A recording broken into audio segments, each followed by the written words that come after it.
Selamat pagi dan salam sejahtera. Perkenalkan, nama saya Stefanus Ali Saputra dari kelas 12 IPA 1. Hari ini saya akan menghafal materi biologi dari soal kemarin dengan menutup mata. Apa yang dimaksud metabolisme, dan sebutkan dan jelaskan skema pembagiannya. Metabolisme adalah semua reaksi kimia yang terjadi di dalam tubuh makhluk hidup. Skema pembagian metabolisme terbagi menjadi dua, yaitu katabolisme dan anabolisme. Katabolisme terbagi menjadi dua, yaitu respirasi aerob dan respirasi anaerob. Yang kedua adalah anabolisme. Anabolisme terbagi menjadi dua, yaitu komosintetis dan fotosintetis. Nomor 2, karakteristik enzim. Karakter yang pertama yaitu mempercepat reaksi dan memperkecil gaya aktivasi. Gaya aktivasi adalah gaya yang dimana untuk memulai suatu reaksi. Ketika energi aktivasi semakin kecil, maka reaksinya akan semakin cepat. Yang kedua adalah tersusun atas protein dan apoenzim. Protein atau apoenzim yang digugus oleh prostetik dan aktivator zat organik dan zat anorganik. Karakter yang ketiga adalah reaksi bolak-balik. Reaksi bolak-balik contohnya adalah enzim amilase. Enzim amilase dapat merubah amilu menjadi glukosa. Ternyata enzim amilase juga dapat merubah glukosa menjadi amilum. Yang keempat, bekerja spesifik terhadap substratnya.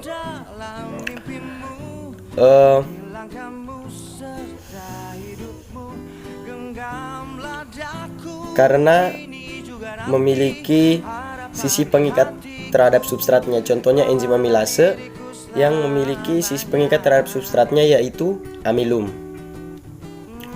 Dan materi ini biasa disebut materi dengan materi kunci gembok. Nomor 3, faktor-faktor yang mempengaruhi kerja enzim. Faktor yang pertama adalah suhu.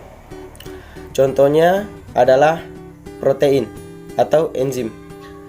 Jika terkena panas, maka akan rusak atau denaturasi, dan jika terkena dingin maka akan nonaktif.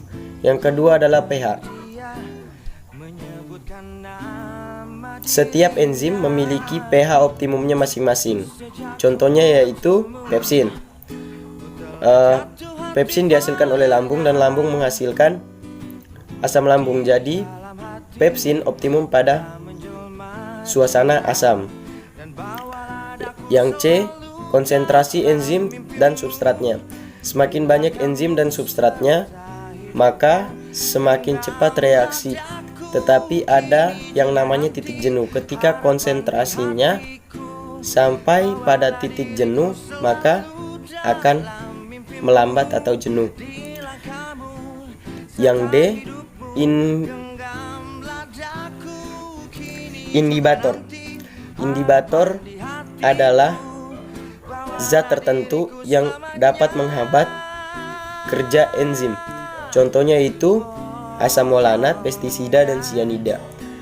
Inhibitor juga dibagi menjadi dua, yaitu inhibitor kompetitif dan inhibitor non-kompetitif.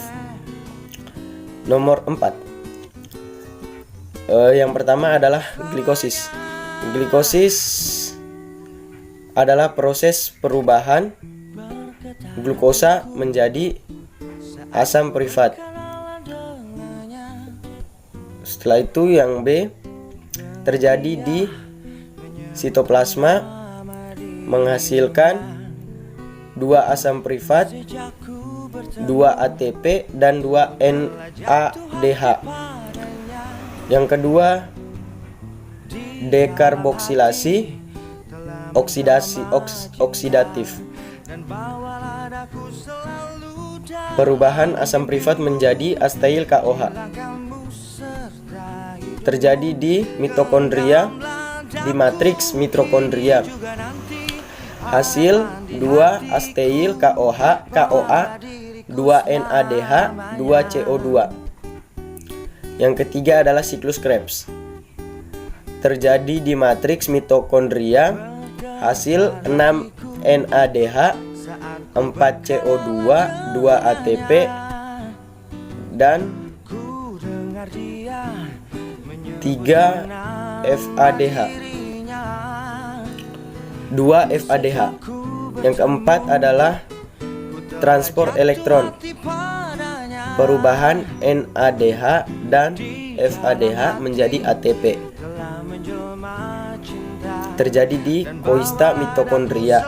Hasil 34 ATP dan 6H2O.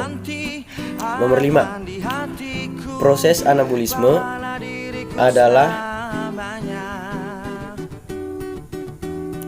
adalah reaksi pembentukan atau sintetis zat sederhana menjadi zat kompleks. Contohnya itu fotosintetis dan komosintetis. Anabolisme juga bersifat endotherm atau endorganik dan membutuhkan energi, dan contohnya yaitu proses fotosintetis dan komosintetis.